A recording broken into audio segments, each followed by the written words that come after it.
Hi, everyone. We'll be starting in just a minute. Welcome to the Changing Face of Advocacy, Solidarity Across Movements. Tonight's session will be interpreted in English and French. To access interpretation, simply click on the interpretation icon at the bottom of your screen. It's either a globe or a ... icon, and select the language you would like to hear. To hear the interpreted language only, click Mute Original Audio. For technical assistance, please use the chat function. To ask a question and not for technical assistance, please type it into the Q&A box. We'll see you soon. Bonsoir tout le monde et bienvenue aux sessions Le nouveau visage de plaidoyer, la solidarité entre les organisations. L'activité débutera bientôt. Pour accéder à l'interprétation, cliquez sur l'icône d'interprétation si vous êtes dans un navigateur web ou sur plus les trois petits points si vous vous êtes joint par téléphone et sélectionnez la langue que vous souhaitez entendre. Pour une assistance technique, veuillez utiliser le chat. Pour poser une question, veuillez utiliser le Q&A. On va commencer bientôt.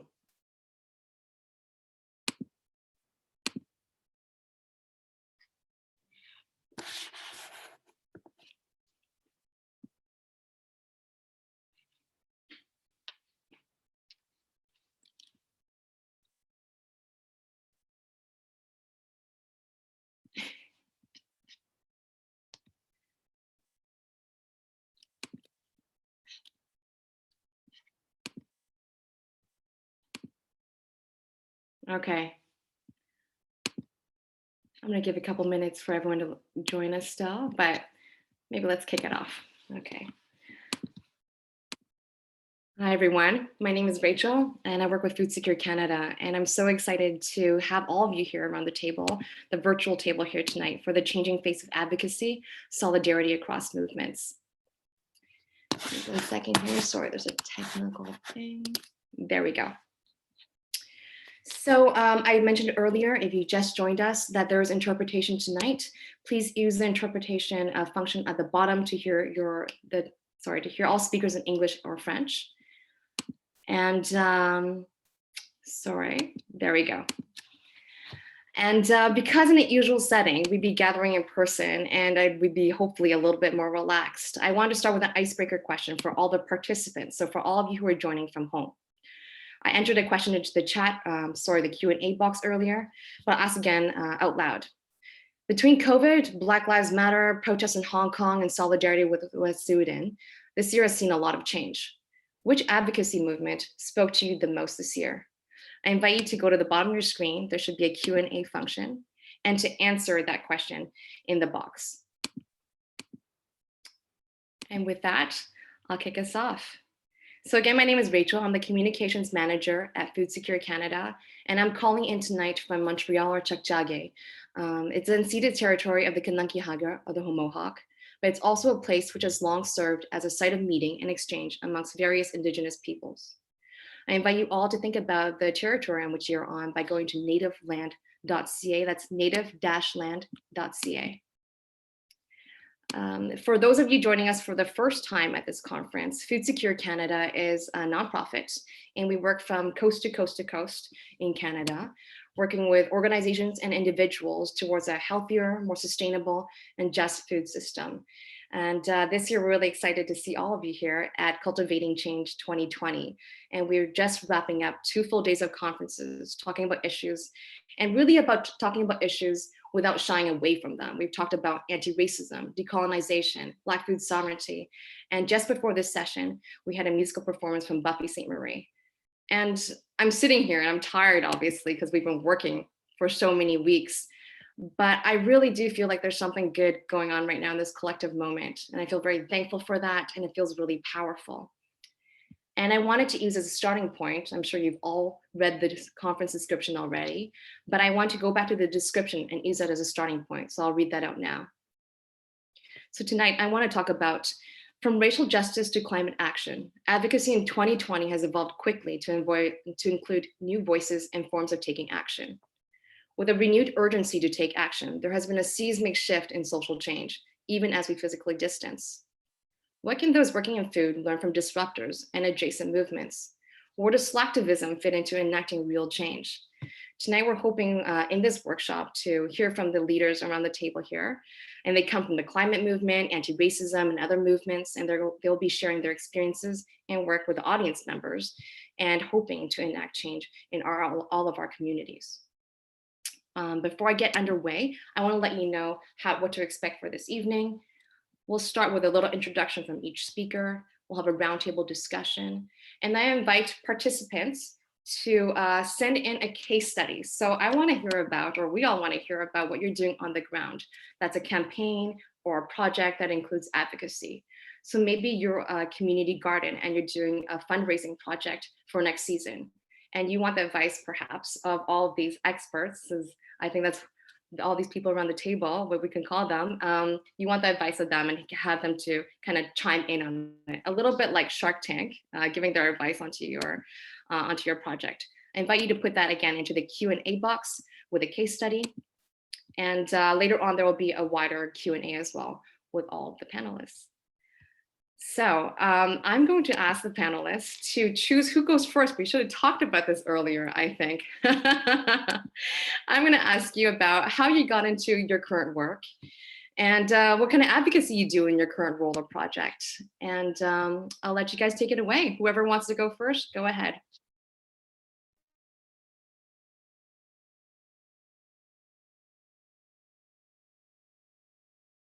I'll kick it off. Oh, you did it good. That's you. Hi, everyone. My name is Daniela Jocelyn Otu. I'm the communications manager at Apathy is Boring. Apathy is Boring, for those who don't know, is a national nonprofit charity organization whose mission is predominantly to promote youth civic engagement in the democratic space. So we do so through our RISE program, which is notably a program that runs 5 months long throughout the year.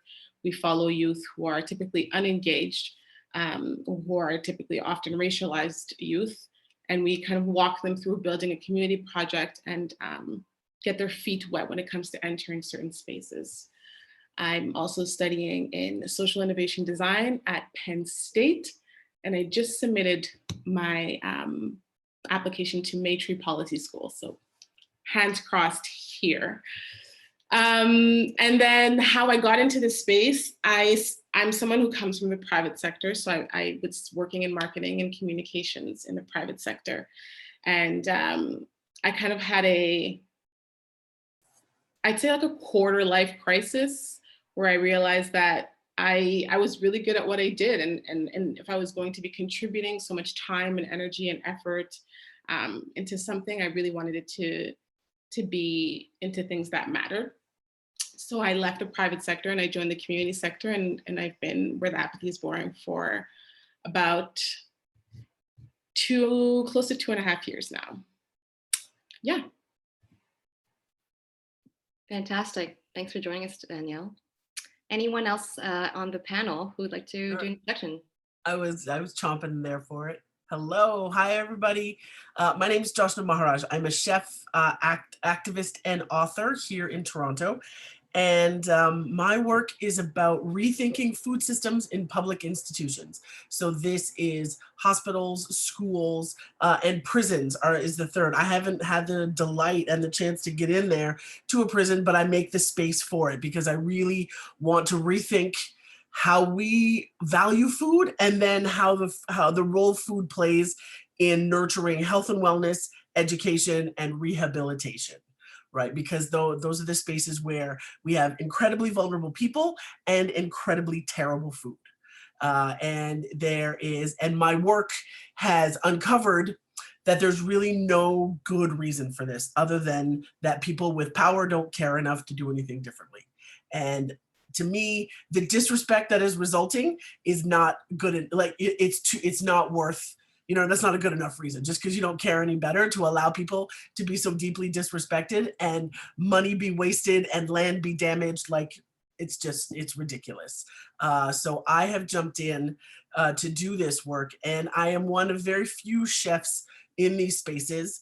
And so I was thinking about sort of how I run my advocacy, and I think the novelty of that is really helping. right? Hopefully I also have arguments that back it all up, but the novel, that's how I get my foot in the doors. Everyone's like, whoa, chef, hang on. But this opportunity, particularly in institutions, really came to me. I was doing community food security work, which is really where my heart lies. And then a hospital was looking for some help. And that request came to me through Slow Food Toronto, actually. But since then, I have done 2 big hospital projects and 1 project reworking campus food services at Ryerson University here in Toronto. And what I realized after the end of it all, fortunately, unfortunately, I realized my verdict is we need investment. We're not spending enough money on food in institutions, but no politicians are excited about that, right? They show up to the hospital, they smile, they take a photo of me and a kid in a cast and a beet salad, and everybody feels great about what they're doing, but then they leave and they don't respond because I need more money, right? What we're spending is just far too low. So what I realized was that I've learned a lot by diving into the belly of the beast. And at the very least, I can make the argument for why we should pay attention to this. And so my advocacy, this book that has just come out into the world is about I say this is like steps A through C, right? Don't do this again. I went in and did that messy work. And I think there are objective lessons involved in this that you don't need to do again, right? Some of it was painful, and I think we've learned. So figure that out. I'll tell you how to pull the reins back and set yourself in the right course, and then the rest of it will be up to the communities themselves to figure this out. But the need to actually put these lessons on a piece of paper that I could hand to somebody was the best way that I could see to just get this out there. Because listen, the planet will burn around us while we wait for government to pay attention in the way we need them to. So let's just do it, right? The big message for me is that these are our institutions. Versions of us built them, and if they're not serving us well, it's our job to change them. And so that's really that's the action that I really want to push. Thank you. I feel so energized by that, Joshna. I look forward to getting more into that with you. Chuk or Kevin, go ahead and introduce yourselves.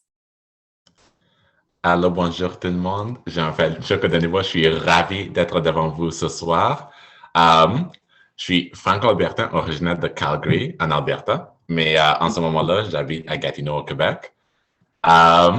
Et oui, je suis un des directeurs fondateurs de Future Ancestor Services. So, Future Ancestor Services est une jeune entreprise basée à Calgary qui a pour but de rendre le Canada un meilleur pays pour la prochaine génération de Canadiennes et de Canadiens.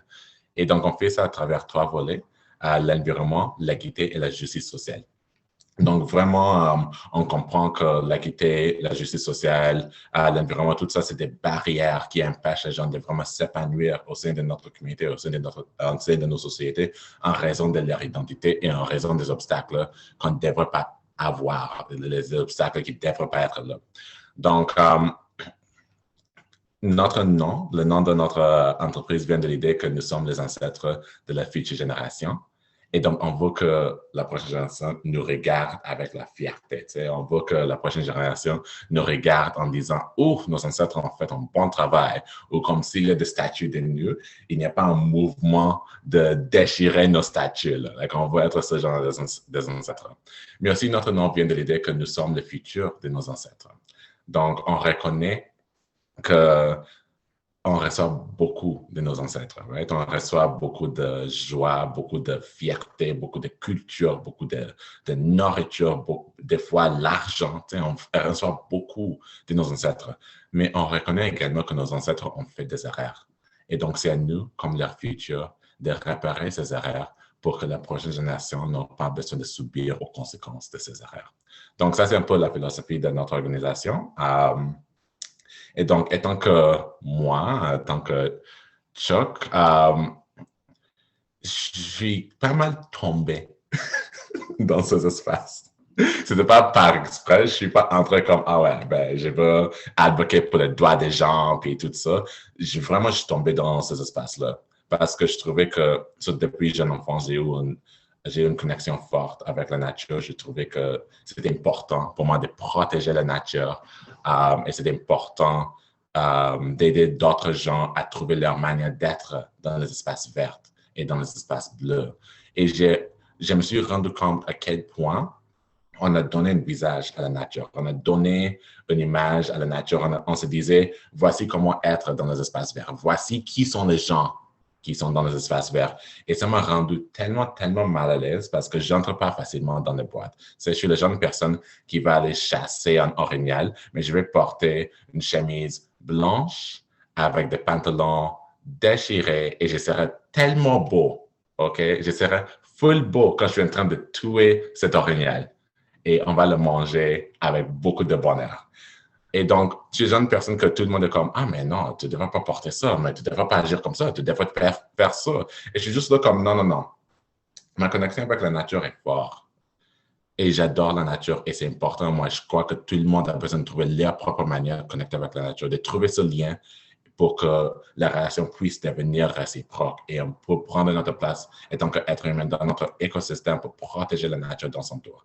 Et donc, c'est comme ça que je suis tombé dans ces espaces parce qu'il y a beaucoup de discriminations anti-noires, beaucoup de discriminations anti-femmes, beaucoup de discriminations contre les gens qui aiment la mode. Tu sais, il y a plein de choses qui viennent avec une culture, avec une idée, avec une image de la nature qu'on a besoin de démanteler parce qu'au Canada, nous sommes le pays le plus multiculturel au monde.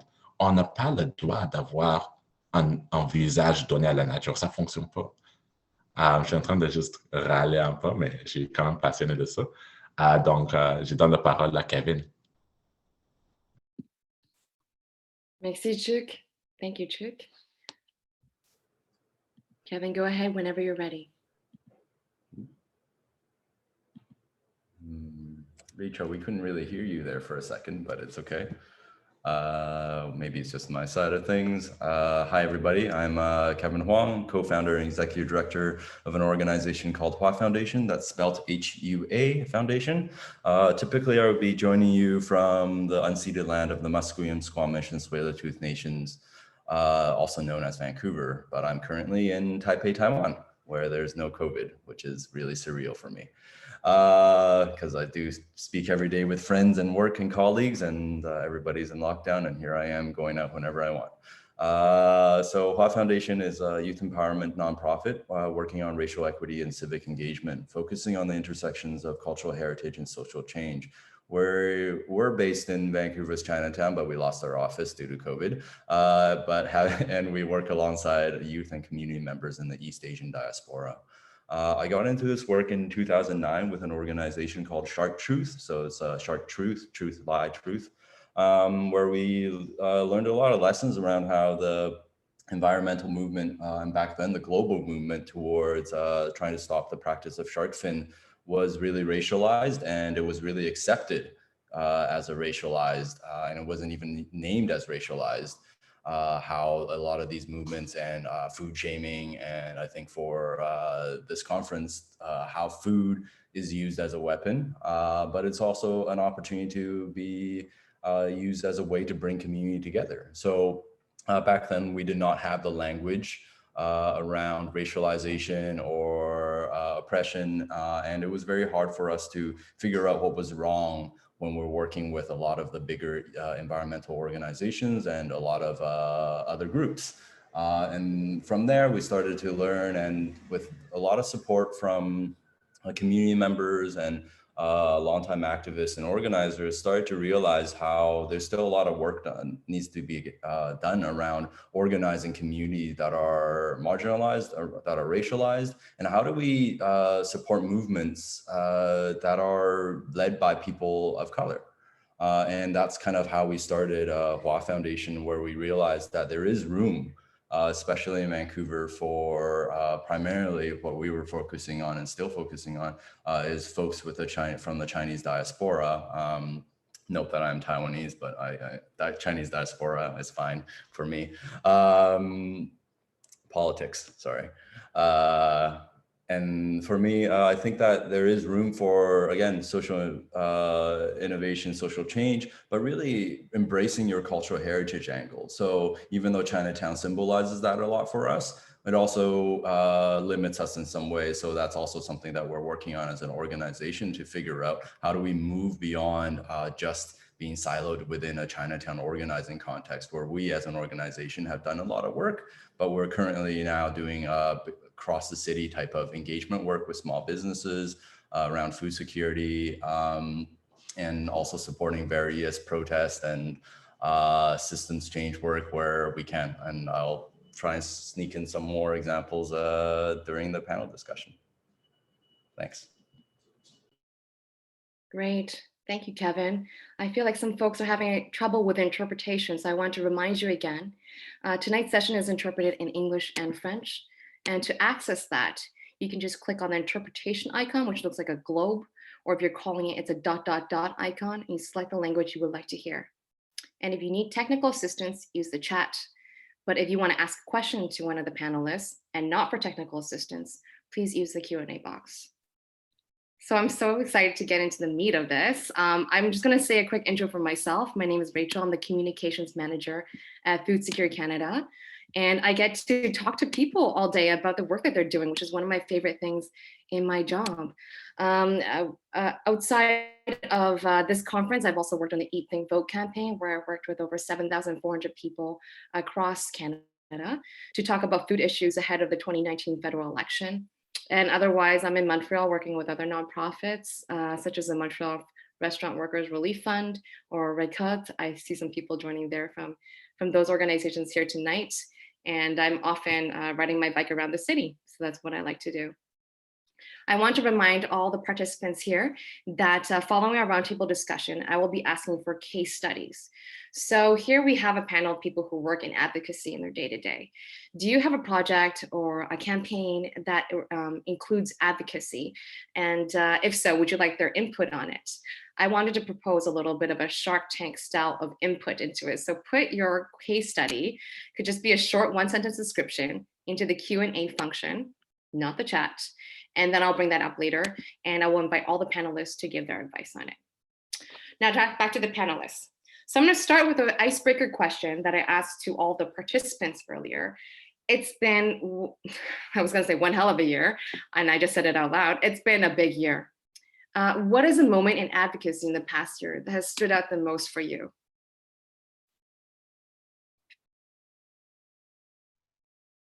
I can jump in on that. I was considering this when it came through earlier, and for sure it was Black Lives Matter, because there was a release. I think the fact that it was Black Lives Matter while we were all so pandemic strung up, right? The emotional intensity of it was mega, and there was a finality to it with all silenced mouths were now open. Right? All walls had come down, things were different. We saw white people marching in the streets for racial equality, and that was a big deal. And that, I'm not sure what's gonna come of it, but the fact that we had even a moment of uprising like that felt very exciting. I agree. Anyone else? Moi, je dirais c'était le mouvement « Je ne suis pas un virus ». Je crois que c'était... Cette année, il y avait comme plein de mouvements. Je crois que l'année a commencé avec le mouvement de Veuillez. Puis après, il y avait le mouvement « Je ne suis pas un virus ». Donc, c'était le mouvement qui a été lancé en France, qui est répandu à travers le monde, où on avait une augmentation des discriminations contre les gens d'origine asiatique en raison de la COVID-19. Et c'était absolument fascinant, parce que c'était vraiment la première fois qu'on a vu la communauté asiatique prendre une position d'activisme. Parce que normalement, la communauté asiatique est plus subtile avec son activisme et ses manifestations. Et là, on a vu des gens d'origine asiatique en train de hurler, en train de vraiment dire non, ça c'est pas correct. Le racisme anti-asiatique est vraiment pas correct. On va pas accepter ça. On va pas rester dormant. Et ça a galvanisé les gens pour avoir des discussions interraciales. Parce que souvent, étant qu'une communauté racisée ou minorisée ou défavorisée, on a l'habitude de parler entre nous et les gens qui détiennent le pouvoir. Donc, vraiment, c'est comme des discussions entre la communauté noire et blanc. Les discussions entre les communautés autochtones et blancs, les discussions entre les communautés asiatiques et blancs. Et les mouvements Je ne suis pas un virus, ça c'est la première fois que j'ai commencé à voir des discussions entre des communautés, des discussions entre les communautés noires et les communautés asiatiques, entre les communautés autochtones et les communautés asiatiques, vraiment comme des discussions entre les gens. Puis après, ça a vraiment mis la scène pour le mouvement Black Lives Matter. Parce qu'on a déjà lancé ce genre de discussion, puis on a fait la transition à écouter et entendre les gens qui parlent et les gens noirs qui disaient non, c'est pas correct, qu'on a besoin de subir aux conséquences en raison de la couleur de notre peau. Ça fonctionne pas, c'est pas une manière de vivre. Et on a vu comme plein de comités en train de se galvaniser ensemble parce qu'on était là comme, ah ben nous, on vous a aidé pendant ce mouvement, maintenant on va vous aider dans ce mouvement. Et on a vu comme vraiment un sentiment de communauté qui a été créé autour de cette déception. Donc, moi, je dirais vraiment, j'étais ému par le mouvement Je ne suis pas un virus. C'était la première fois que j'ai vu un mouvement asiatique qui a répandu à travers le monde, mené par la communauté asiatique, qui était si fortement bien reçu par d'autres personnes et qui a lancé des conversations entre communautaires, entre des gens oppressés. Et ça, j'ai trouvé ça fort, j'ai trouvé ça impressionnant.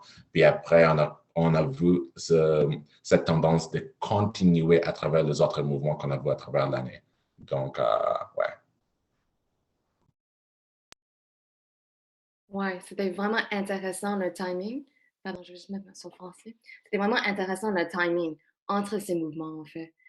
Je pense qu'il y a toujours des problèmes de Zoom. Donc, si vous avez des problèmes d'audio, je vous invite de quitter la salle, en fait, puis de rejoindre la salle. Puis ça peut être que ça fonctionne. Des fois, si on unplug and replug, ça fonctionne. OK, donc je voulais demander des questions à chaque panéliste personnalisé. Donc, premièrement, Chuck, tu travailles souvent avec les jeunes personnes, par exemple, dans ta rôle comme enseignant à l'Université d'Ottawa, autour des conversations sur le climat. Le travail des jeunes personnes à ce sujet est inspirant, je trouve, et audacieux. Ils n'ont pas peur de demander pour des grandes choses. Puis nous avons beaucoup de personnes ici ce soir puis beaucoup de participants à ces conférences qui souhaitent atteindre et travailler plus avec les jeunes. Est-ce que tu as des conseils pour eux? C'est quand même une question difficile parce que pour moi, je trouve d'avoir un bon engagement avec les gens, il faut que cet engagement soit authentique. C'est nécessaire d'avoir un engagement authentique avec les gens, especially avec les jeunes personnes, right? Parce que pour quelqu'un de ma génération et les générations qui nous suivent, c'est vraiment important pour nous d'être dans une position où on peut faire une différence. C'est vraiment important pour nous de sentir satisfaits de notre travail, satisfaits de nos efforts et de voir nos efforts dans le cadre d'une image plus large, à une échelle plus large. Quel est le but de faire cette petite chose qu'on fait live? Quelle est l'image le plus grande de tout ça? Et donc, je crois que si vous êtes une organisation, si vous êtes une agence, si vous êtes une entreprise qui aimerait mieux engager la jeunesse canadienne, je dirais qu'il faut que ça soit authentique de vous. Si vous mettez en position de tokenisme, ça va devenir évident rapidement et les gens que vous engagez dans ce cadre-là ne seront pas vraiment engagés. Ils vont juste être là peut-être pour leur CV ou juste pour dire qu'ils étaient là, mais ils vont perdre l'intérêt. Mais si vous voulez vraiment que les gens soient galvanisés, vous voulez vraiment que les gens soient intéressés dans vos objectifs et vraiment bien impliqués, il faut que ce soit authentique à vous. Il faut que ça soit, c'est peut-être vous créer un conseil d'administration uniquement pour les jeunes qui fonctionne en parallèle avec votre conseil d'administration existant. Ou peut-être vous créez un programme de bénévolat, mais ce programme de bénévolat peut être mené par ce jeune-là. Il utilise votre nom pour créer un changement sur leur terrain. Il y a plein de manières différentes selon ce que vous faites, selon votre mandat, selon votre objectif. Mais il faut que ça soit authentique à vous, parce que si ce n'est pas authentique à vous, c'est sûr et certain que les gens que vous engagez vont rendre compte rapidement et ils vont perdre intérêt.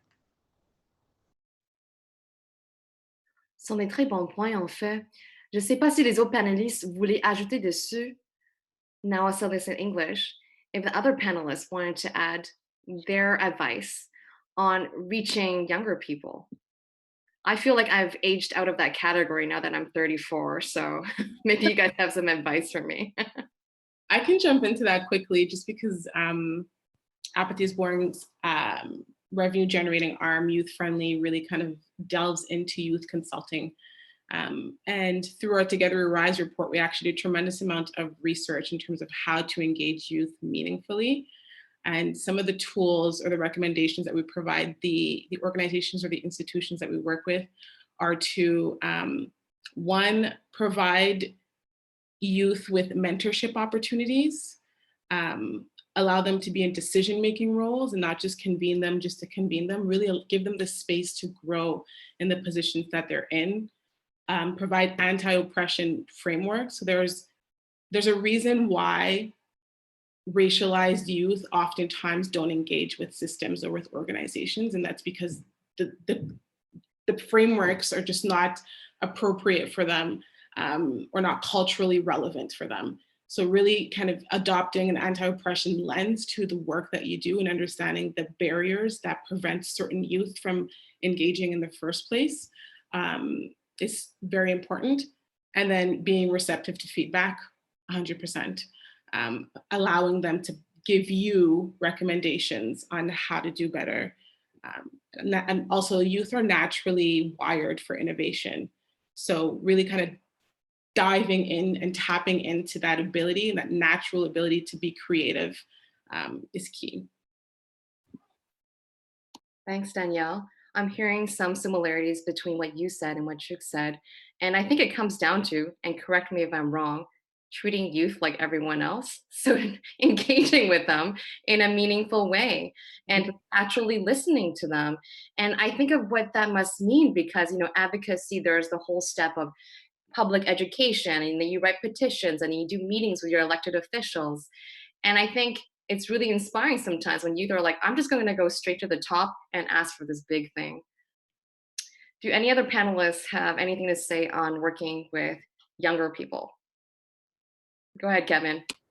I think for us, I've been really heartened by the young people and very lucky to be working with the young people that we're working with, just because I've, tested, learned, failed, found some successes around just what really works. And for me, it's about now that it's like 11 years of doing this work for me, making space for the young people, because I can't call myself young anymore, but I do have resources and networks to share and open up doors.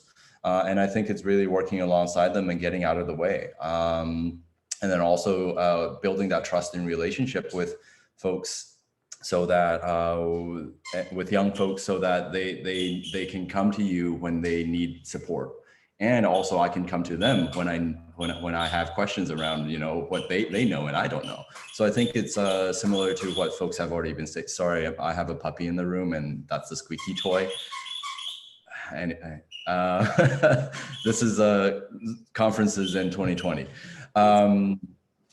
And for us, it's really allowing the youth to lead and gain those opportunities, be on committees, and finding ways to work with them that actually treats them as equals. I have things that they know and they have things that I don't know. So really working with them as equals, then you'll find that they actually stay with you if you treat them with a lot more of an equal, sorry, I'm very distracted. Again, I'm very lucky just because I've built those relationships with a lot of the younger folks I work with. I love that your dog is there. For everyone's information, Kevin's puppy is very, very cute. I want to jump to Joshna now, and I have a personalized question for you. Yeah. So Joshna, you're a chef, which means that you're trained to think about how not only to feed people, but to nourish them. And when we chatted a couple of weeks ago, we talked a lot about the power of hospitality and food as healing. And for those of the participants who are joining us throughout the conference, they will have seen that as a daily theme today in the reflections is food as healing.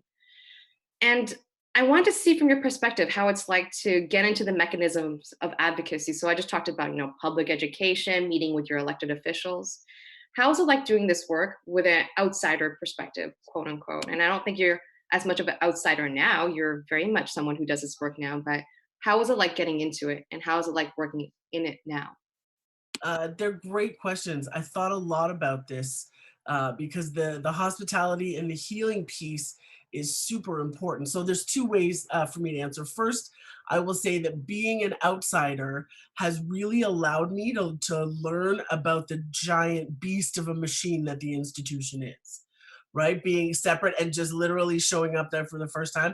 I spend at least a month everywhere just watching things happen, and that perspective and learning to ask the right questions, to just observe and attempt to be as neutral as possible was really a helpful piece in all of that. But I honestly have to say, I know that perhaps my answer should be more inspiring than this, but it has been really, really difficult for me to attempt to like penetrate the fortress, right? And it's not because the offices are inaccessible or any logistical thing like that.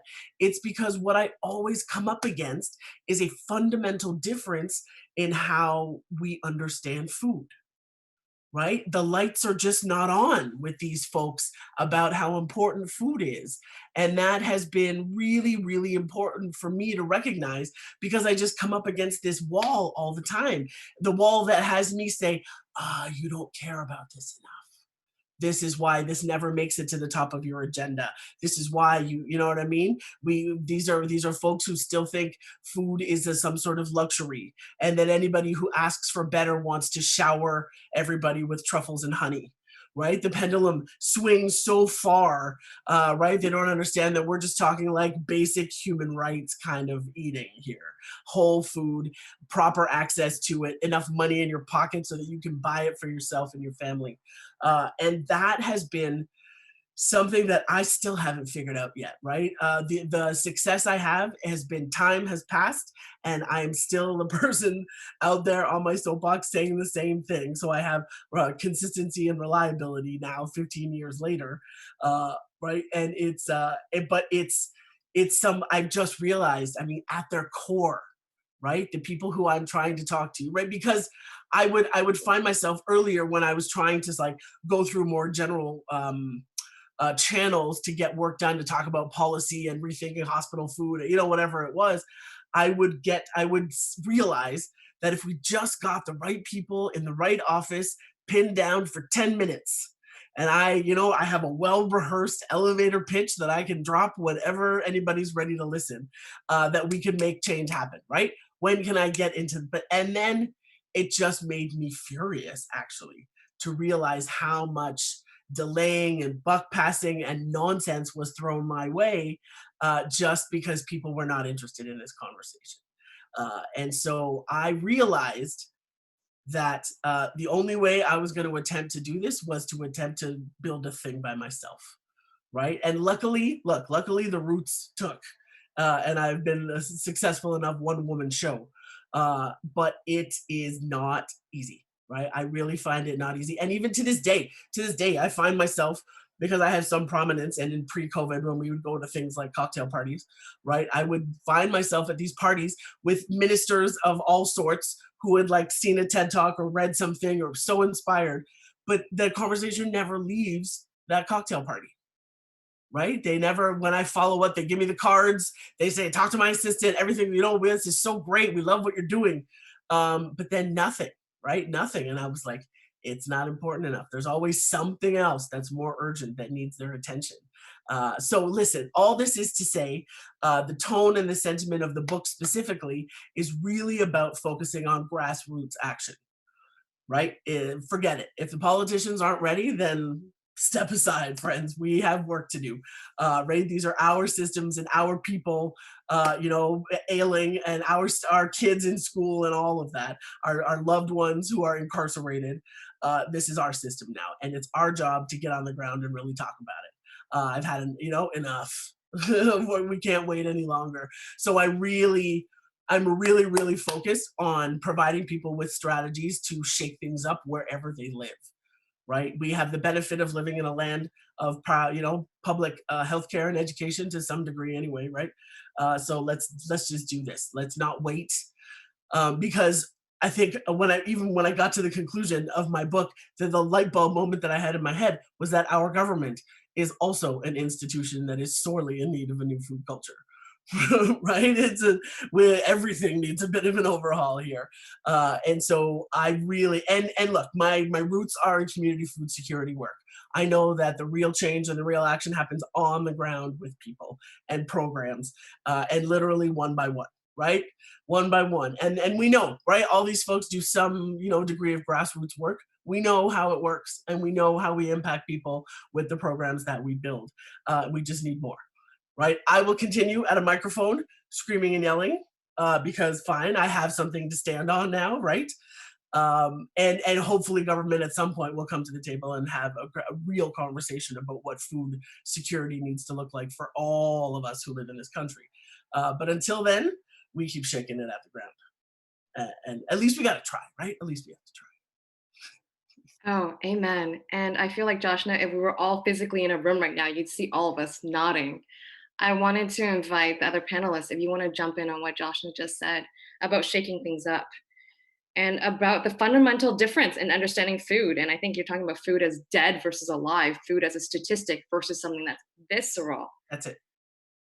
And life force, right? I'm really on this kick about the fact that if we are in this beautiful moment of rebuilding and rethinking, let's not build anything that takes us too far away from the idea that our relationship with food is about staying alive, right? And that by virtue of our humanity, we all have basic rights and for access to that food, right? Nothing can get too far away from that, because that's when it gets crazy, right?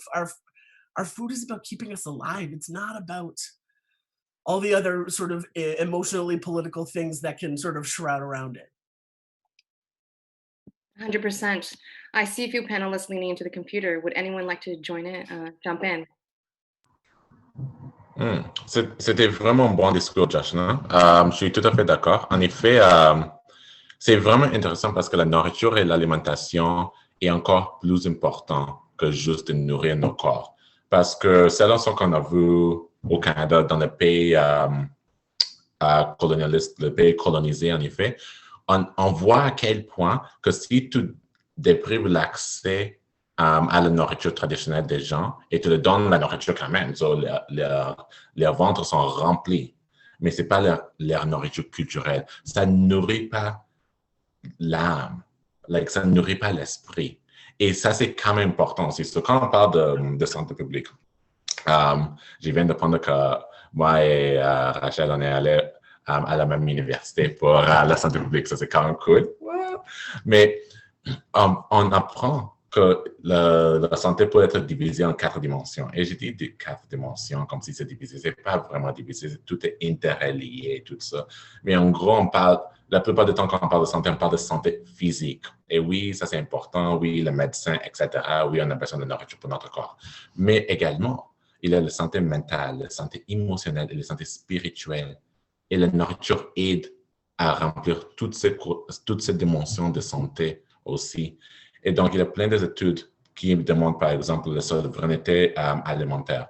Quand on voit une communauté autochtone, une Première Nation, réclame leur nourriture. Ce n'est pas juste acheter quelque chose chez l'épicerie, mais vraiment comme reconnecter avec la terre, reconnecter avec la nourriture, reconnecter avec la chasse et tout ça, et refaire les pratiques anciennes.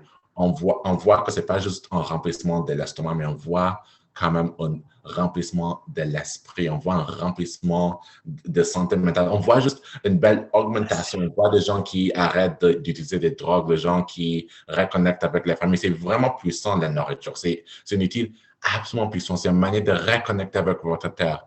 Et donc, au Canada, on a vu un mouvement de reconnecter avec la terre pour la nourriture, même chez les communautés non autochtones. C'est cette idée de comme acheter local, right? Like acheter chez un fermier auprès de vous, savoir mieux où votre nourriture vient, d'où votre nourriture vient.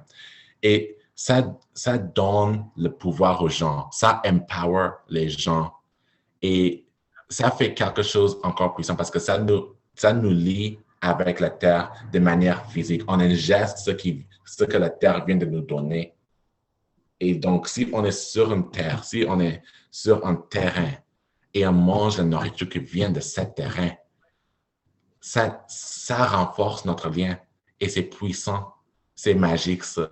Donc, ouais, la nourriture est tellement importante, notre relation avec la nourriture est tellement importante et la manière qu'on jase de la nourriture, le discours qu'on a autour de la nourriture, il faut que ça soit plus rempli de ces nuances, comme Josh vient de dire. Il faut qu'on arrête de juste parler de nourriture comme en statistique. C'est pas suffisant de dire, ah, mais ton estomac rempli, on t'a donné toi repas, bouge-toi, là, like, c'est suffisant. Non, il faut que cette nourriture fait quelque chose. Il faut que cette nourriture soit liée à quelque chose qui est important et fondamental à nous. Donc, ouais, c'est ça que j'avais envie d'ajouter. Thank you, Shuk. That was very powerful. It reminds me a little bit about when you talk about food as not just something that fills our bellies, but as something that's also cultural and emotional. It reminds me a lot of the work that Kevin does, actually. And I want to jump to Kevin's work. So, Kevin, you mobilize not only Chinese folks around Vancouver's Chinatown, but also across the Vancouver area. I know you worked on a project called Choy Box, where you have local farmers growing Asian vegetables for subscription on a subscription basis to people who live in the Vancouver area. And on top of that, you work with Chinatowns across Canada. So my question is, what are some challenges you see to cross-country organizing? But maybe you want to continue this thought of food as cultural and emotional resources. I'll let you choose. Thanks for the comments, Josh and Chu, because I do resonate a lot with that, given how my organizing background is from food and food practices and the intersections of like reclaiming cultural practices on our own terms. That also fits environmental and new needs that are emerging, such as shark fin. So like, how do you think about the practice of like honoring your guests with an expensive dish of shark fin without disrespecting them by not having something that's equivalent culturally? So I think those are the type of solutions that really spurred on the conversation and type of work that we do at Voix Foundation. And the programs that Rachel mentioned was our like test beds to try and figure out what can a community supported agriculture box look like, but with more leafy greens. I'm sorry, I can't eat salads every day. I prefer stir fry. And hello, Choy Box members that I see in the participants. And for me, I think it's really reclaiming culture through food and what has been lost through colonialism and immigration and like white supremacy for a lot of racialized people. You can get that sense through food as an entryway, because if it's cooked well, you know, I actually don't think any quote unquote heritage dish is actually nasty, and it should not be labeled as that ever. It's just like it's more of a perception that we lay on as things as foreign. But if it's cooked well the way it's supposed to be, damn, like that's where it's at, right? And that's where people feel a sense of like innate connectedness. And for us, we've organized on food, and Chinatown has always been a place of food, whether it's growing it, distributing it. For Vancouver Chinatown, it was the original distribution center for most of the Lower Mainland, the region, and the hub of where food was coming in to be repackaged and then distributed all across like most of Western Canada. So I think there's a lot of history around food and Chinatown and racialization and labor that we're not talking about. And I think reclaiming that as like a Chinese.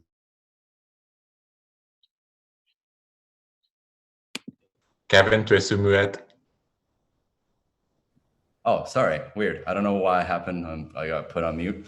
My bad. I think reclaiming that history as a Chinese Canadian is part of just realizing the long line of people that came before you, and why like Vancouver has such a like diverse food culture that we have. It's because of unfortunately the racialization, but we're benefiting from it now. So how do we take that type of dichotomy to organize on issues, to fight for places like Chinatown as a place, as a cultural right?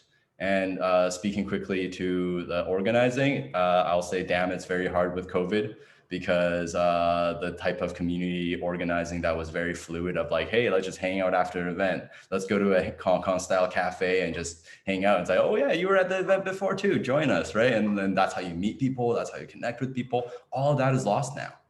And I also fear that, and it's a reality that a lot of these informal spaces are actually closing down due to COVID.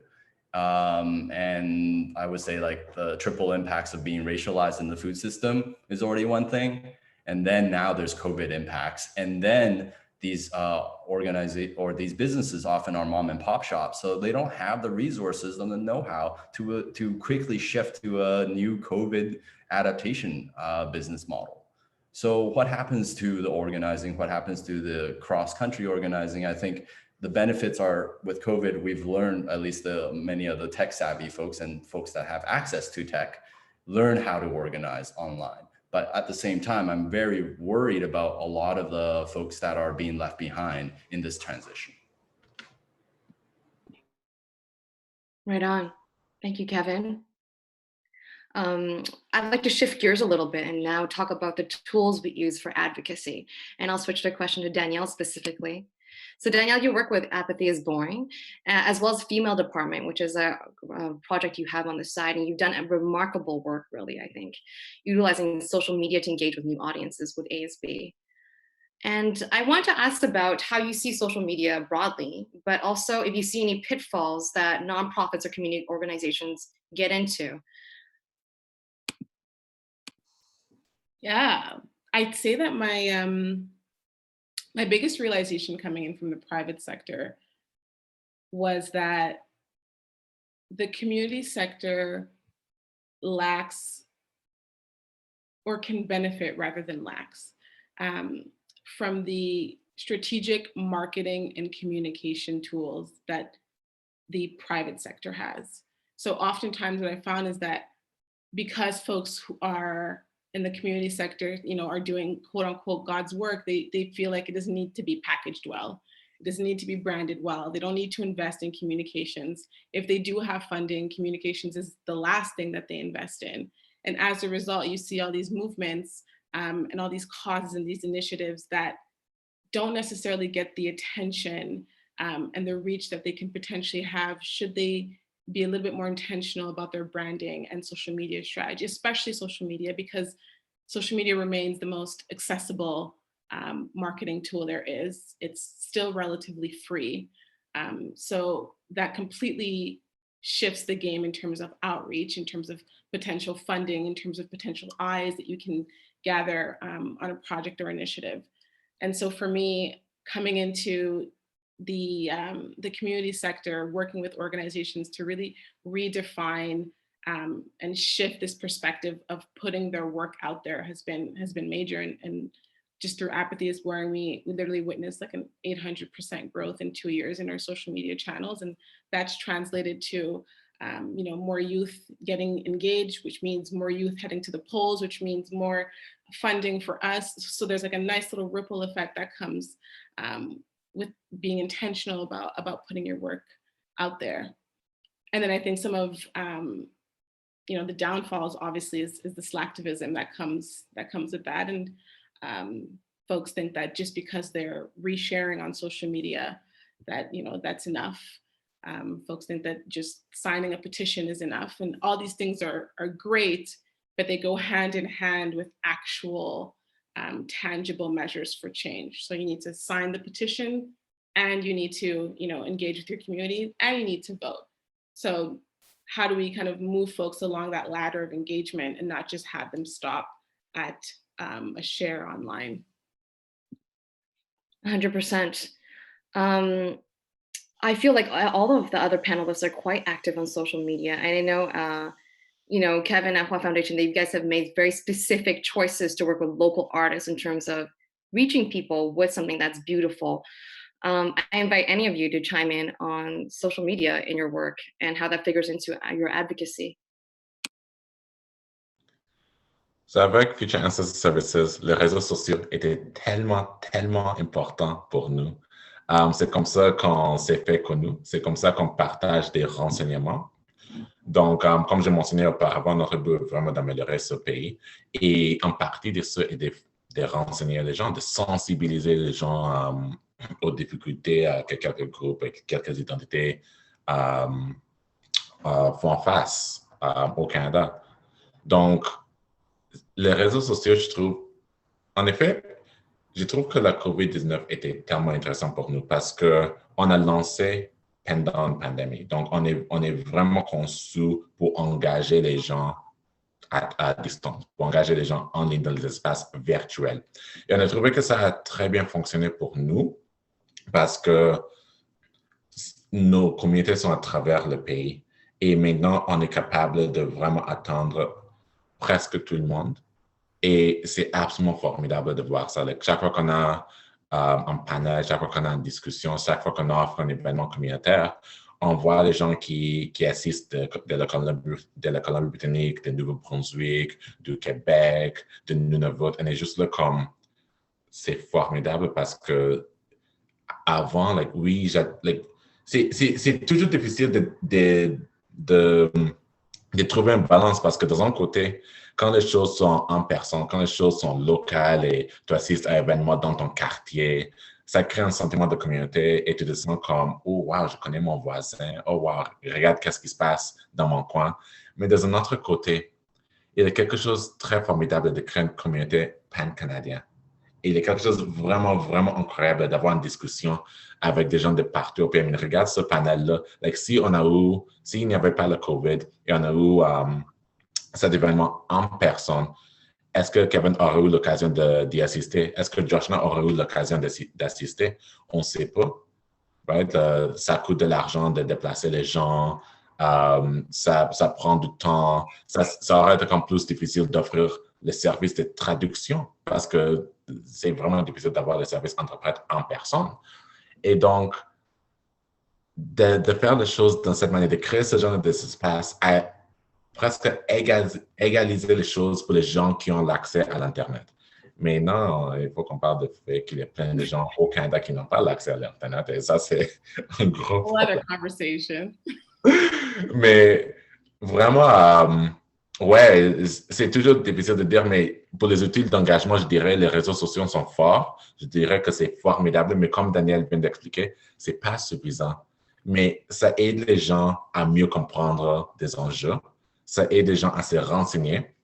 Ça aide les gens à sentir comme manifestants, right? Parce que même si quelqu'un juste partage quelque chose et fait rien d'autre, cette personne est là comme j'ai aidé le mouvement. Ouf, je suis une bonne personne. Et ça crée quand même un bon sentiment de communauté parce que, comme plein de gens noirs ont remarqué, après le mouvement Black Lives Matter, on est là en train de marcher sur la rue, aller chez l'épicerie, les gens sont là comme « Ah oui, comment ça va? Oh, j'espère que tout va bien. » Les gens étaient comme plus gentils que d'habitude. Les gens étaient plus comme sympas que d'habitude. Et je suis pas mal certain qu'ils n'ont rien fait sauf partager quelque chose sur leur Facebook. Mais on est juste là comme « Ben, salut, ben, c'est sympa, mais merci. » But it's not sustainable. That's my concern with social media is that it creates this illusion of change, and we're all aware that it creates filter bubbles also. So you're engaging with people who think like you, who look like you, who believe the things that you do, and so the minute that you're removed from these filter bubbles, what happens then? Or the minute that you're off of social media, does that change then translate? And I noted, Joshua, when you were saying your frustrations with the political system. When it comes to social change, there's like a 3-step pillar of how we see it. It's like there's this 3-step pillar. You have the shakers, the makers, the uptakers. The shakers are the folks on the ground, so the activists, the grassroots organizers, the people who are really alarming, like, hello, there's an issue here, we need to change. Then you have the makers, who tend to be nonprofit organizations or folks working in community, who address these needs and try to come up with solutions to a certain extent. Then you have the uptakers, who are decision makers, influencers, folks in policy who can actually create systemic change. And so what happens if you only have shakers without makers is that you have frustrations without a way forward. So people, you just stay stuck at the frustration because you're like, there's an issue, I have an idea, how do we move it forward? And then if you have the makers without the uptakers, you have the change, but it's not systemic. So it's temporary and it kind of stays at the surface level.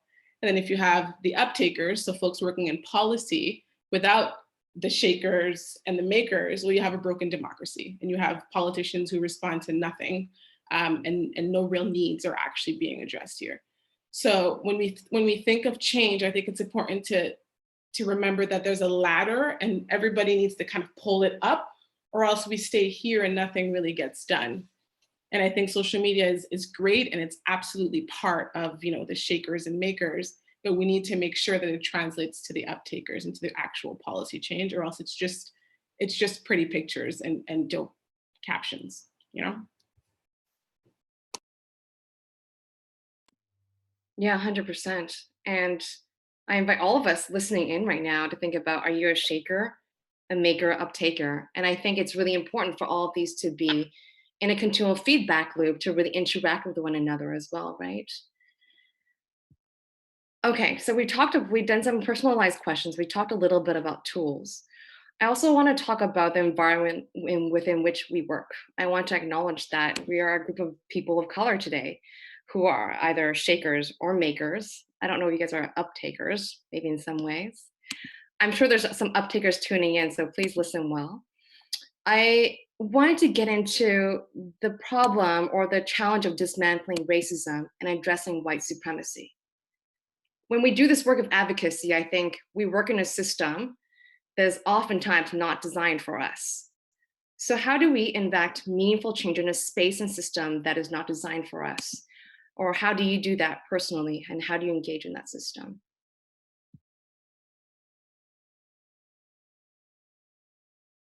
I just went real deep there. Sorry.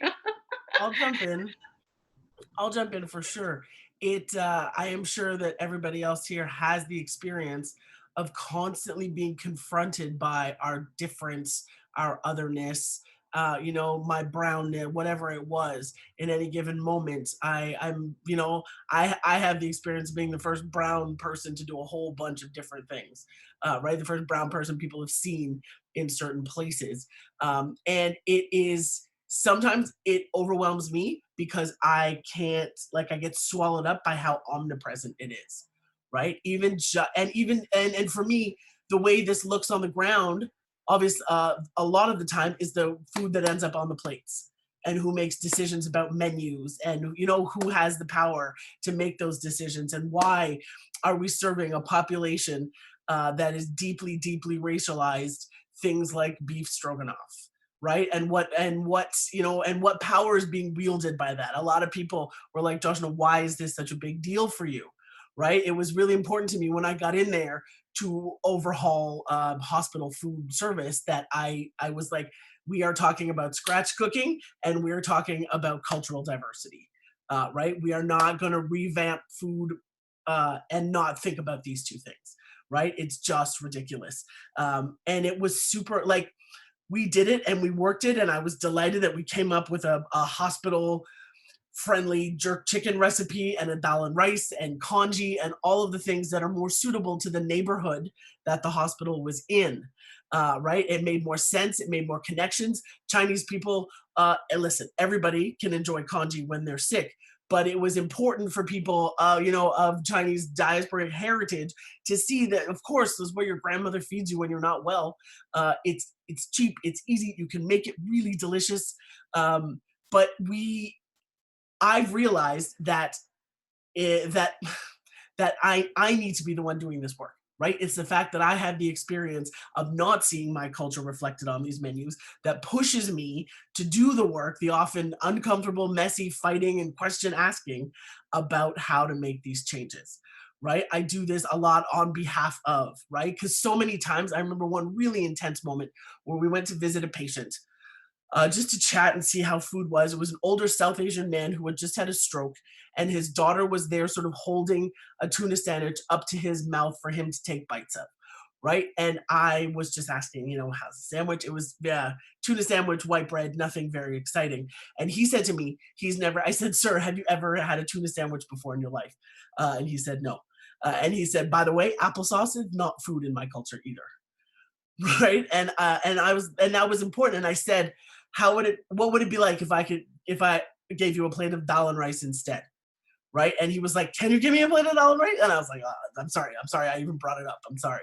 But just to see, right. And then like other stupidity that we would see is that patients would use the menus that came on the trays as advice for how they should eat when they were at home. Right? Because that's what the doctor said. It's the instructions the doctor gave.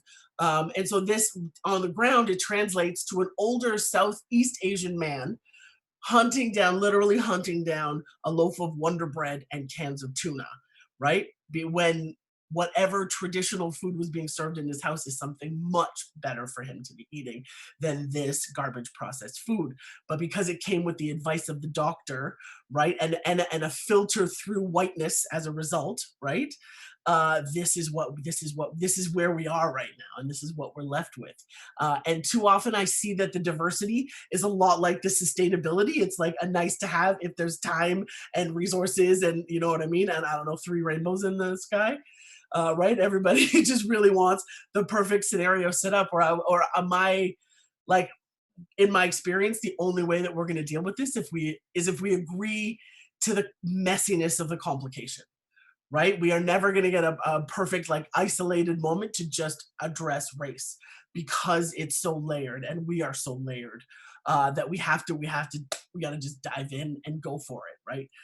Because otherwise it's never going to get done, and we are waiting for a moment that will not arrive. 100%. And I want to acknowledge, Josh, now, like, this paradox that people with fewer resources, or people who may have experienced marginalization, are often the ones who are being asked to be the bravest and to envision the boldest change, and then often speak on behalf for everyone, which is so difficult. But I think you bring in something interesting, which is like not waiting for the opportunity specifically to work on race, or not waiting for the opportunity to work on a specific issue, but just taking the open doors as it goes. I'm bringing it back to the other panelists, talking about dismantling racism. How do you navigate in a space that's not always designed for someone like you, in the mechanisms of advocacy, which are very traditionally, you know, education and petitions and meetings? How do you change that for yourself, and how do you enact meaningful change in that way? C'est puissant ça. Oh my God, Joshna, c'était tellement beau ce que tu as dit. Je vais dire une citation en anglais. So, pardon pour Danny dans le background, mais, mais c'est de Audre Lorde. For the master's tools will never dismantle the master's house. They may allow us temporarily to beat him at his own game, but they will never enable us to bring about genuine change. Et donc, ce que ça veut dire est comme, oui, c'est important de se renseigner, de se faire éduquer, puis tout ce genre d'affaires. C'est tellement difficile de mener un combat sans avoir l'éducation et sans avoir les connaissances, et sans savoir comment naviguer les systèmes qui existent en ce moment. Mais c'est également important d'entrer dans ce système de pouvoir et de pression et trouver des manières d'être authentiquement toi-même. J'utilise ce mot beaucoup. J'ai vraiment utilisé ce mot beaucoup. Mais je vais utiliser moi-même comme exemple.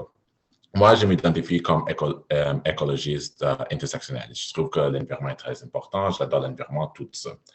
Mais je ne suis pas ton écologiste d'habitude. Tu sais, je ne suis pas le genre de personne à qui tu penses quand tu penses à quelqu'un qui va défendre le droit de la nature et lutter pour le climat. Je ne ressemble pas les gens qu'on voit souvent dans ce genre d'espace. Par exemple, j'étais ambassadeur de MEC, Mountain Climate Corps, pour le plein air, où mon objectif était de diversifier les espaces verts. Et dans le cadre de ce rôle, j'ai reçu une tente des North Face. Et j'étais juste là comme, absolument pas. Je vais vendre ça sur Kijiji. Je ne vais pas dormir pendant la nuit, quand c'est froid sur la terre, quand il y a un lit et il y a un château juste là-bas. Ça fait aucun sens en moi. Absolument pas. Et ils étaient juste là comme choqués, comme, attends, mais comment tu peux aimer le plein air et pas aimer le camping? Et je suis comme, ça n'a rien par rapport, right? Parce que il faut qu'on s'interroge sur qu'est-ce que c'est les parties de nos identités qu'on utilise pour connecter avec la nature? Qu'est-ce que les parties de nos identités qui nous empêchent de connecter avec la nature? Parce que ces deux-là sont très importants. Parce que dans un côté, je m'identifie comme Canadien, je m'identifie comme francophone, tout ce genre d'affaires. Donc, la manière traditionnelle des Canadiens de connecter avec la nature, le camping, les randonnées, les kayaks, tout ça. Et ça ne m'intéresse pas autant. Et donc, quand j'étais jeune, j'étais juste comme, ah ben, le plein air, c'est pas mon truc, c'est pas mon affaire. Mais non, absolument pas. Moi, quand je sors en plein air, j'adore lire un livre au-dessous d'un arbre. J'adore télécharger des films de Netflix sur mon iPad, aller sur un parc, être assis sur une banque et regarder ce livre. J'adore promener pendant la nuit pour comme imaginer les gens de fantômes qui vont m'attaquer parce que c'est minuit dans ce parc. Tu sais, j'adore trouver ma propre manière. Et donc, j'ai aussi reconnu, étant que personne noire, que ça augmente les difficultés de connecter avec le plein air. Parce que notre relation, étant que noir, était abusée par nos systèmes, par la colonisation et ce système d'oppression. Et donc, il y a plein de gens qui ne peuvent pas imaginer un noir en plein air. Ils ne peuvent pas imaginer un noir qui fait une randonnée, un noir qui sort en plein air. Mais, et aussi, il y a juste une relation tordue, très tordue, quand on pense à, par exemple, est-ce que vous connaissez des fermiers, des agricoles noirs au Canada ou même aux États-Unis? Est-ce que vous connaissez des fermiers noirs? Est-ce que vous êtes allé en farmer's market et vous avez vu quelqu'un noir? Et on pense, oh, ben, c'est pas l'agriculture, c'est pas le truc des noirs. Mais non. Like, si on voit en Afrique, tout le monde est là en train de faire l'agriculture. Ça, c'est le PIB de la plupart des pays là-bas. Mais aussi, les Noirs étaient pris d'Afrique et amenés ici pour faire l'agriculture, pour faire pousser les choses de la terre.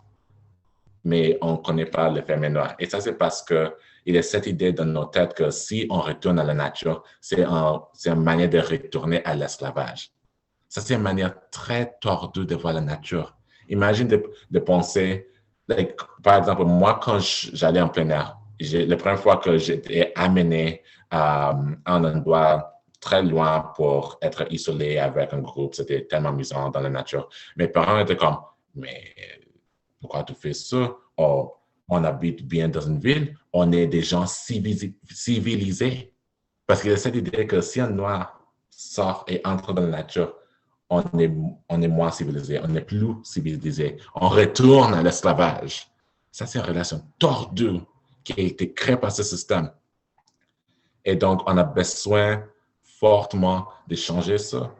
Et comme Josh a mentionné, quand tu entres dans un système, quand tu reconnais ce système, quand tu commences à s'interroger afin de décoloniser la manière dont vous pensez, vous allez être comme, OK, ben, je veux être authentiquement moi-même. Et juste étant authentiquement toi-même, tu vas briser des systèmes.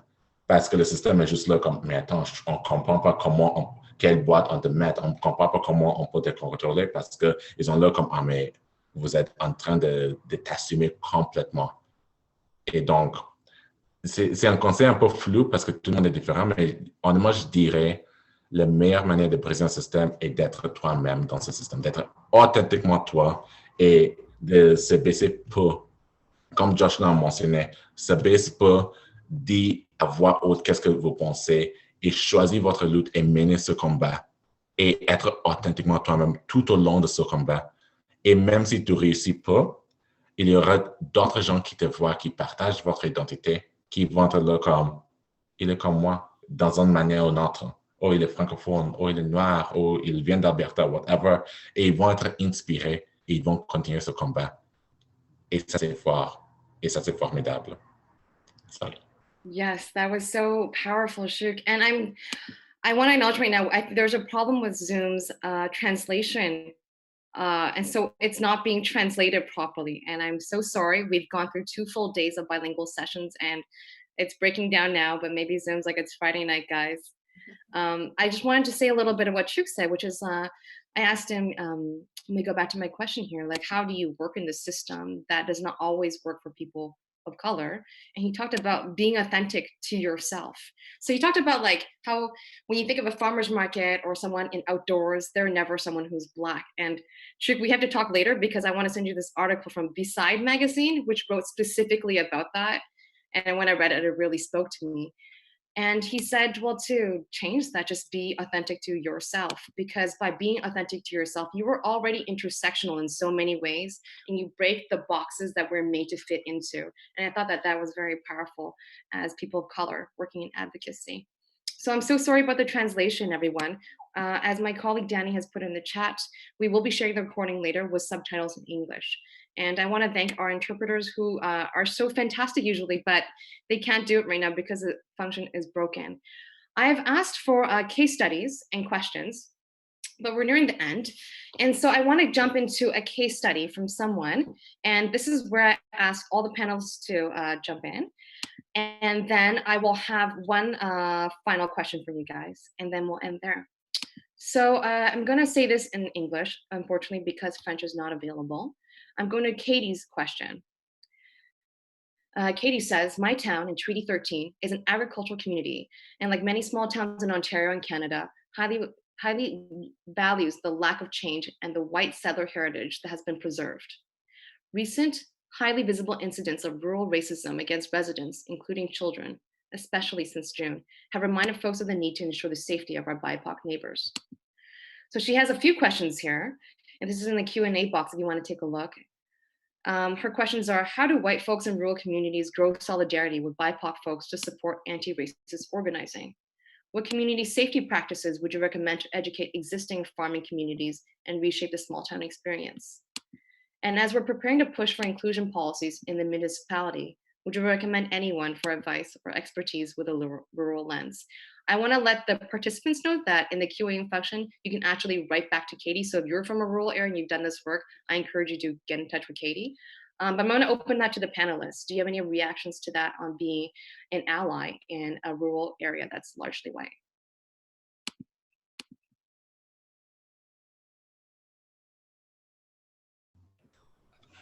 I'll jump in here. Yeah, I work in an urban context, and sorry, folks, puppy is coming. So I don't have a lot of rural organized experience, but I do want to name the folks at the BC Food Security Gateway and also the Kamloops Food Policy Council, because it sounds like they are actively doing a lot of work in that regard with folks like Don Morrison. So I know that a couple of the attendees are here. If you feel comfortable naming yourselves in the chat, feel free to, but I think that is a key challenge in not just rural, but also urban areas where I do see what I call parallel economies and also parallel social lives of racialized folks. So bouncing off of the previous discussion point around systems not working, it's the same in urban context where there are people that live completely segregated lives from the quote unquote mainstream and the one that's public. And it has always been that way with racialization and racism. And that's something that we just have to sit really uncomfortable with, and realizing that what we're trying to do is actually try and shape it so that folks shape the system so that folks can have more access to the resources and the power. But because people don't have access, they've built their own. So speaking from a Chinatown experience, the Chinatown food system, I would say millions of dollars in the lower mainland is quote unquote on their own right now. They're not accessing the government like subsidies and services, and they're functioning, I think, not well, but they've done it since they were racialized back in the 1920s. So now when you're asking a question around just like how do we repair and stuff, it's not just, I wouldn't say it's about including them in our systems, our very broad term, but it's also recognizing that they have their own systems that we need to honor and that we need to figure out how to work alongside. Yeah, thank you, Kevin. Would anyone else like to jump in? Yeah, this is connected a bit. Actually, Chuk mentioned this before, and I wanted to bring this up. I really do think that that the land is a beautiful place to start reconciliation, right? And especially because we're talking food, right? I have found myself in scenarios where I have been the only voice in defense of local, sustainable, regional food systems. And I go to speak literally to like the Canadian National Farmers Union, which is a whole troop of older white corporate farmers. And I'm right, and I'm like, what am I doing? What is this all about? What am I attempting to do? But I have to tell you that I told them what I think, you know, a healthy food system and a healthy agricultural connection looks like, and we found connections because of our mutual understanding about how we should respect the land. Right. And I see this in kitchens all the time. The best way to pull people together is to have them cook together. Right. And you learn about people. There's intimacy there with watching someone and sharing someone's food. But if you have, just to connect back to the question or the bit that Katie posed to us, if this is already an agricultural community, then that's where people need to meet each other. Right. You need to connect on the land. You need to come up with some farming agriculture initiative that shows people on both sort of sides of the racial divide where their similarities are, right? And because once there's a sense of like, those, you know, those folks aren't maybe as far away from me as I thought, right? And we can at least find a way to connect to each other because we both believe that food should be grown this way or land should be treated this way. I think there is beautiful potential there. And I've seen it happen, even just simply like I've seen it on farms, very sort of broadly, but I've also seen it just on the balconies of people in an urban apartment, right? And different people grow different things and different food, but we're all like, we all have same ideas about how you doing that. What was your yield like? What are your tomato? You know, there are connectional, like connective opportunities there, and that's human to human stuff.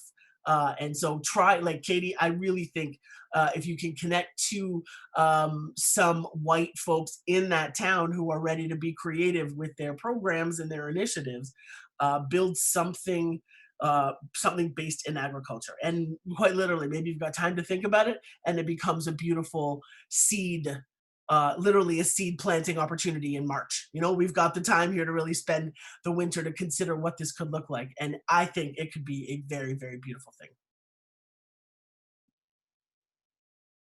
Thank you. That's great. I want to let you know that the interpretation might be fixed now. So if you need interpretation from French to English for the next 7 minutes, it is Friday the 13th, guys. I don't know who's superstitious out there, but it should work. So thank you for your perspectives on that. I wanted to end with one question, and there's so many I know that I sent you that we weren't able to go through, but I've been thinking a lot about this because it's been, how many months is it? It's been since March that we're at home doing this work that is often very personal. That's what drives us. I was texting with Kevin earlier today, or earlier yesterday for him, that the work is very personal and that's what drives us. But there's also this deep fatigue from doing work that is personal because we feel it. And I wanted to ask you, as people at different points of your careers in this work, and talk to you about joy as an act of resistance, as something that is necessary for survival. Where do you currently find joy in your work that keeps you doing what you do? I love that question. And I think it ties back well when Shuk was talking about being authentically yourself. I think there's a conversation to be had around, I was listening to this podcast. I don't know how many people follow Brene Brown, but she has an amazing podcast called Unlocking Us.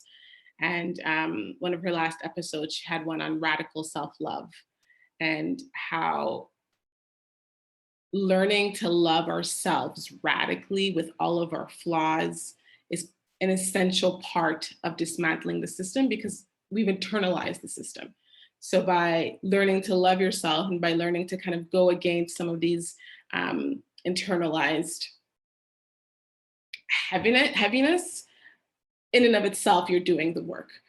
And so when it comes to finding joy, I think it's important for all of us in this work to remember to find pleasure. There's an amazing book called Pleasure Activism that also talks about that, to find pleasure in, whether it's in our food that we eat, to find pleasure in general, and to just kind of reconnect with joy and with having fun and resting, and remember that our bodies weren't made, especially people of color. That's a hard concept to kind of wrap ourselves around, but our bodies weren't made to do this with hard labor, whether it's emotional, mental, physical, all of the time. We have the right to exist and be and have fun and enjoy and seek pleasure in things.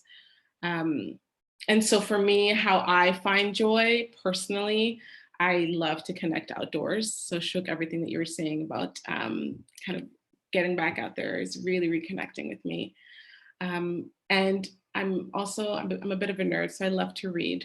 I love to just have my music on, have my palo burning and a candle, and just kind of ground myself in knowledge and feed my soul the words that it needs to hear to keep going. Oh my God, Daniel. C'est tellement mignon. Je vais soutenir tout ce que Daniel vient de dire, mais j'avais envie d'ajouter, pour moi, ce qui me donne plein de joie quand je suis dans ce genre d'espace, des fois, il y a plein de frustration. Oui, il y a le fardeau émotionnel, il y a le fardeau mental et la frustration qui vient avec l'idée que, oh my God, pourquoi on est en train d'avoir un débat à propos de ma vie? Like, je ne comprends pas. Mais ce qui me plaît énormément est quand je suis capable de rencontrer des gens formidables dans ces espaces. Like, dans un onglet sur mon ordinateur, j'ai déjà le livre de Joshna ouvert, j'ai le Instagram de Kevin ouvert. Je connais Daniel dans le panel avant et je juste trouve ça fort. Je viens d'apprendre que Rachel et moi, on est allés à la même université. So, j'adore rencontrer des gens formidables, rencontrer des jeunes et des non-jeunes qui font des choses intéressantes et incroyables et différentes, ça allume l'esprit de savoir, moi, je suis dans cet espace en train de faire ce que je peux faire et je soutiens d'autres causes, mais je suis en train de vraiment focuser sur ma cause. Et de savoir qu'il y a quelqu'un d'autre qui est là en train de mener la bataille pour donner les prisonniers la bonne nourriture. Il y a quelqu'un d'autre à Vancouver qui est là comme non, tout le monde va manger la bonne nourriture à Vancouver. Je trouve ça fort, je trouve ça formidable. Je suis comme, ça me donne plein de joie. Donc, oui. I love that. Josh and Kevin, you want to jump in? Sure. Sure. Oh, sure. Yeah. So I think for me, it's a couple of things. One is like boundaries, to be honest. Really say no to things, and I think the extra tax of just being online all the time right now is very wearing. And then for me, it's actually finding ways to reconnect with friends and family, especially in these times.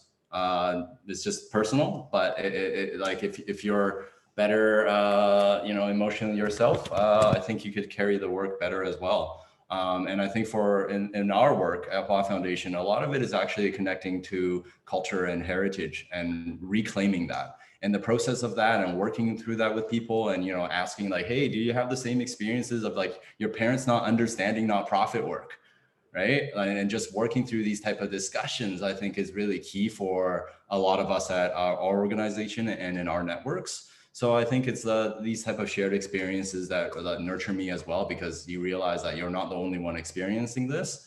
And I think the whiteness of the many systems that we participate in, and we have to name them as really soul crushing sometimes, where are the places that you find reprieve and healing? And sometimes you have to pick and choose which battles you take on, and that's okay. Come here, Pajero, come here. Anyway, I'm trying to grab my dog for people that want to see, but please go on. It's blowing up in the chat. Kevin, we want to see your dog. Okay, buddy. Okay, there you go. Meet Kojiro, 4.5 months old, Formosan mix. And they're a handful, but they're pretty good. Hi, buddy. You're really good today. Say hi to me. Hi. And Joshna, would you like to answer that question too? Sure. Thank you. I have, like everybody else, I've really been spending a lot of time trying to fill my own tank, right? I've really sort of had this opportunity being home so much. My joy always perpetually exists in the kitchen. Right. But as somebody that was saying, I think it was Kevin actually talking about connecting to traditional recipes, right? When when Black Lives Matter stuff blew up and I just had an ache inside of me, I was like, what do I do? How do we know? And my brown skin has me in between. And it was all just very, very frustrating. Not light enough, not dark enough for different conversations. But then I found a book about I'm from South Africa, and I found a book about my South African heritage and Indians' contribution to the ANC in Africa. The point of all of this is I found out that underground ANC meetings were fueled by pots of chicken curry. Right. And I was like, right. And so I like went and I ordered all this food in and I made this massive solidarity chicken curry, right. With all of my, you know what I mean? It just felt like I was connecting to something here in my kitchen in quarantine in Toronto in 2020. So to something far away, and it felt right. I mean, it's Diwali weekend right now. And as we speak, there's a pot of chana masala on the stove because, and honestly, I'm not entirely sure who's going to eat it, because we have just been put under further lockdowns here in Toronto and all socializing, has been narrowed. But there's such joy for me because I am a compulsive feeder, right? I need to feed people. So this will get packed up and I will drive it around and drop it on my people's porches. But I am finding, and really also I have found such reassurance at farmers markets. Right? When in the spring, when the leeks and the ramps and the asparagus started popping out, I remember thinking, oh, okay, everything is crazy, but Mother Nature's still doing her thing, right? The seasons are still turning, the food is still growing. Then the strawberries came, you know what I mean? It was so reassuring. And so to really anchor yourself in food and then in the land has been because look, the land has seen it all. Right, the land has seen all the pandemics come and go, and all the madness of human activity come and go, and I have found it incredibly reassuring to connect to farmers and the ground, and then figure out ways to cook it, make it delicious, and then share with my people. That gets the juices going for me for sure. I love that so much. I have a huge hankering now for chana masala. I know I shouldn't have brought it up unless I had a bowl for all of you. I'm sorry. I live in a very Indian part of Montreal called Park Extension, and there's a lot of good chana masala. I know exactly where I'm going after this. I can't wait until the new world after COVID, when we can find each other all again around a table. And I want it to be cooking together, and Joshna is getting us to taste her chana masala. Or maybe it'll be outdoors because we all like the outdoors a little bit, but we're not sleeping outdoors. This chick is not going to do that. And I really look forward to speaking in person because I find all of your work so inspiring, and I wish we could speak longer. And at home, and now I'm going to say this in French, everyone else joining in, je vous invite à continuer vos réflexions. Comment est-ce que nos discussions ce soir changent la façon dont vous travaillez dans vos propres communautés? Je vous invite à utiliser la carte postale qu'on vous a envoyée, puis continuer ces réflexions ici. So I invite you to use the postcard we've sent to all of you and to continue your reflections here on how you'll take our discussion tonight into your own community. And I really want to thank each of the panelists here, whom I've got to meet a lot of you just recently and some less recently. I want to thank all the participants tonight for tuning in and participating in a very lively chat on a Friday night, and the interpreters, of course, for their tireless work. I also want to take a minute to acknowledge the people around the table right now. And I want to say, if anyone is listening in and you're a young or older person of color, often we think of nonprofit or advocacy or food work to be much a space that's not for us. But look at this table here. There are people working in this work, and there's room for you, and your voice is vital. And I hope that you continue to find your joy in this work, whatever your background or cultural heritage, and you dig deeper into it. And I want to leave us on a quote from Rebecca Solnit, who wrote a book called Hope in the Dark, which is, I've been reading a lot ahead of the election, like, oh, I needed that. And she talks about hope. And Rebecca Solnit, she says, hope is not a lottery ticket you can sit on the sofa and clutch, feeling lucky. Hope is an axe you break down doors with in an emergency. Hope should shove you out the door because it will take everything you have to steer the future away from endless war, from the annihilation of the earth's treasures, and the grinding down of the poor and marginal. To hope is to give yourself the future. And that commitment to the future is what makes the present inhabitable. So I hope that tonight the conversation we had here lights a fire. It ignites that fire again for you. I know it definitely did for me. And as John Lewis says, I hope that we continue to get into good trouble. Thank you again, and have a good evening or day. And please join us on Monday as we pick up again for Cultivating Change with Food Secure Canada. Thank you.